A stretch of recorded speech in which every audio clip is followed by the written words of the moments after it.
যায়। কিয়ামতের ময়দানে ওই বিভীষিকাময় সময়ে মুসিবতের কালে মানুষগুলো পাগল হয়ে বিশ্বনবীকে খুঁজতে আরম্ভ করবে।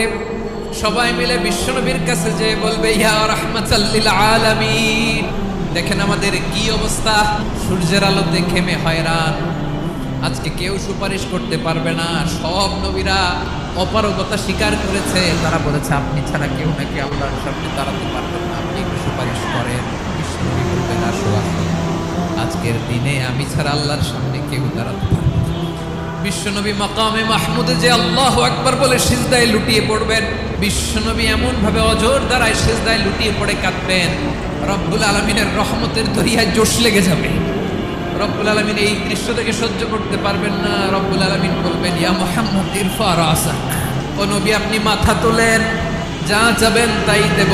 ওয়াশফা তুশাফা, যার জন্য সুপারিশ করবেন তার সুপারিশ কবুল করেন।